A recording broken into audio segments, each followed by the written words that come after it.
The Joe Rogan Experience. Was there the fear that you entering into professional tournaments would knock your gambling? Because people would know that you... By this time, everyone knew. I mean, you know, it didn't take long before a few trips I went by my middle name. Yeah, because there were magazines that, you know, you could see what's going on around the country. Right. You just might not get a picture or a video of it or whatever, so you start to hear names, you know.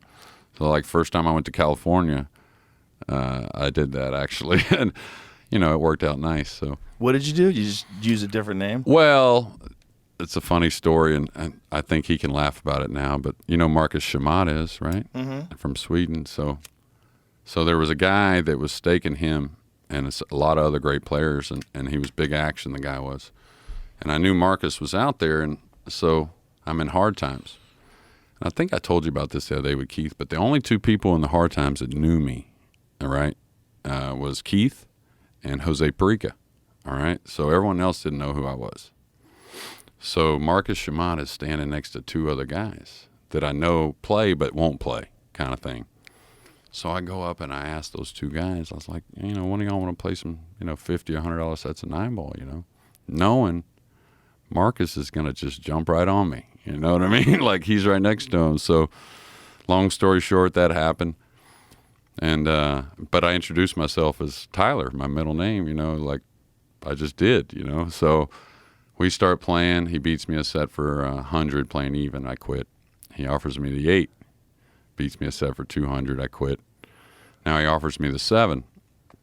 So now his stake horse starts coming over near me because Marcus is just stealing this little 4 or 500. Ain't got nothing to do with a stake horse. You know what I mean? This is just like pocket money. So now his stake horse comes over and he's kind of interested in the game. And he says he'll give you the 7, but you got to bet, you know, everything you got. Well, I got like 25 or 30,000 on me. You wouldn't know it, but I do, you know, so I can't pull out 25 or 30,000. They're going to know something's up. So me and my buddy, we talked for a second, so we end up pulling out like 4,500. So we play for a little bit, and we're playing 7 ahead. We were playing a race of 7 for the 100 and 200, right? So now he thinks he's stealing because, I mean, the way I played in the other 2 sets, you know what I'm saying? So he just comes out like gangbusters. He got me like 4 games down. I'm talking to my buddy. I'm like, man, this is sick. We're going to get beat in this spot right here. I'm getting the 7, you know? So finally I get a shot, and I start to run out. Now I'm starting to run out. And so his stake horse sits there, and he says, man, ain't this something? You know what I mean? He says, we thought we were stealing. It looks real bad now. So I beat him that set. So now at hard times, you've been there, right, in L.A.? Yeah, Bellflower. Yeah, so they got the player side, right, with the tight tables, and they got the looser tables. Well, he had me on the looser tables thinking, you know, I'm just a sucker, you know. So he says, the stake horse says, double the bet, and we'll give you the 8 on the tight tables, right? So this is like really good for me. You know, now I'm getting a spot on even a tougher table. So I beat him that set. But during that second set, a friend of mine had built me a cue and sent it out to the guy that ran the tournaments in L.A., right? So I'm going by Tyler, and this guy walks up, and he says, real loud, he says, are you Jeremy Jones? Oh, like that. No. He says, if you are, I got a cue for you, you know? And I was like, no, I ain't Jeremy, because I'm in the middle of this $9,000 set playing, you know? So I said, no, I ain't Jeremy Jones, you know? And I just sent him on his way. And then the next day when I came in, Mark knew who I was, and you know, everyone spilled the beans kind of thing. No. You know? I had to go tell the guy, all right, that's my cue and everything. So, was he mad at you? No, not at all. He understood. It's kind of like a funny story around there now, I think. But Marcus was mad at me for a little while. Yeah, that's what I was asking. Oh, yeah, because he was European, you know. And it was just kind of like, you know, if someone got me like that, you know, it's going to sting, but it's going to be more like, all right, touche kind of thing. You know what I'm saying? Later on, you know, we're going to laugh about it and stuff. But it's almost like if you first beat Efren, he walks by you, but he don't say much to you for about a month or 2. Really? You know, oh, yeah. He's got to let that wear off a little bit. But it took Marcus probably about a decade before. It was bad, yeah. So when he beat you the first 2 sets even, were you hustling a little? Well, I might not have put forth my best effort, but he played real good. You know what I mean? Yeah. He was just, all right, let me pick up this 400 or 500 get out Were you of here. purposely trying to set something up? Well, you know, I'm definitely not trying to win for 200. You know what I mean? Like his stake horse, who now is actually after that trip, became a real good friend of mine. At that time, he was known you could beat him out of 40 and 50, 1,000, right? So you're not going to start off doing anything like that for 200 or so. So when you first start playing, you play good, but you're not really bearing down. Right. So you're showing him that you can play a little, but you might miss some shots that. Plus, I wanted to see him play. Right. I heard the name. Right. I kind of wanted to really see, because eventually to Right. beat him out of the real money, it's going to be playing even. Right. You know what I mean? Because he's another great player. So that eventually was going to happen, but Marcus ended up having to leave the country for his visa got shortened up or something like that. He actually ended up leaving the next day. But I stuck around for about a month. In these other countries, is there a lot of gambling going on? Obviously in the Philippines there is. But is there a lot of gambling going on in these other countries where all these players are emerging? Some of Asia, for sure. Southeast Asia especially, I think. Thailand, like you said, Philippines, Indonesia. Europe here and there, not a whole lot. Not a whole lot at all. And I think it's more of the stake horse kind of situation. It's just not the mentality. There's not stake horse. People aren't just thinking, oh, let me go put somebody else in action for thousands of dollars and give them half. It's just not your everyday thing. One of the fun parts of American pool culture, the stake horses. Oh, absolutely. They're some of the biggest characters. Yeah, it's wild, crazy people with tons of money. Yeah, and how they got it. Yeah. Yeah, and they're interested in gambling on pool. Yeah, I've been paid in buried money quite a few times. Really? Oh, yeah.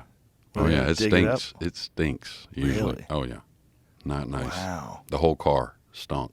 Yeah. Really? Oh, yeah. Real bad.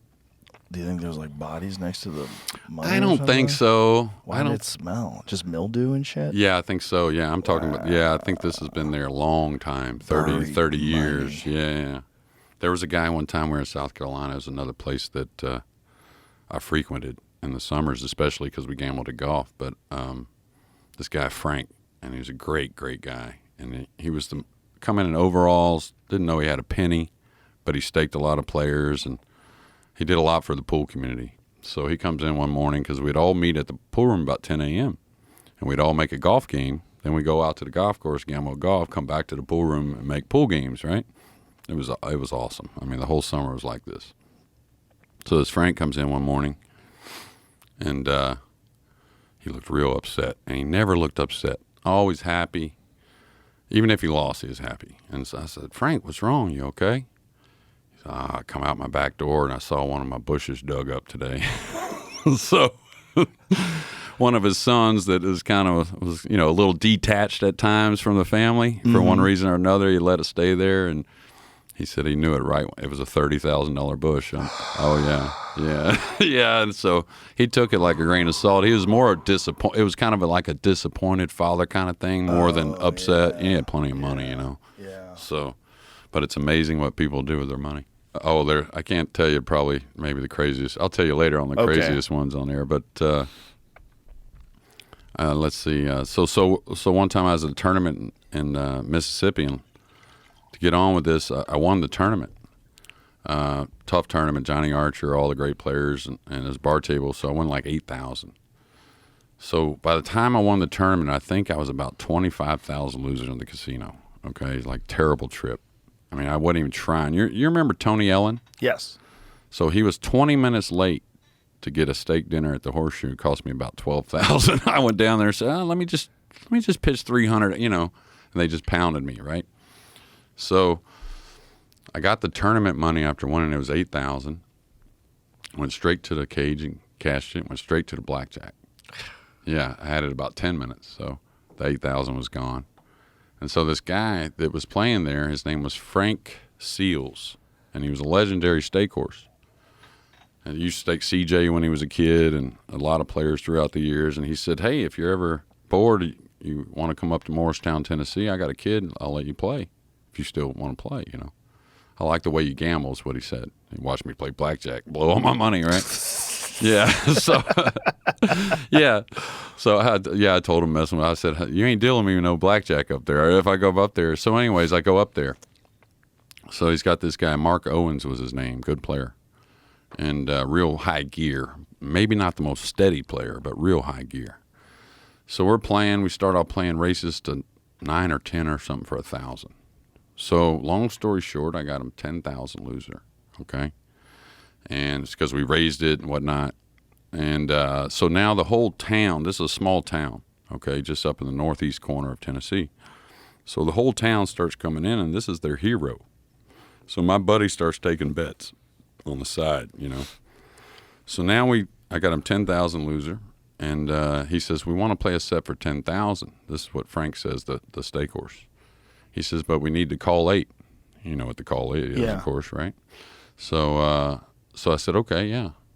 So we're going to race to 15. So we're betting about 10,000 on the side. Okay, so we're playing a set for like 20. All right, because my buddy's got a list of bets this long with all the town people. You know what I mean? Yeah. So it's 9-8 me. Instead of playing safe on the 8, I try to jack up off the end rail and stab it in and draw my ball. You know what I mean? Right. And I bobble it. He makes it. He breaks and runs 5 racks. He's up 14-9. So now he breaks, going to 15.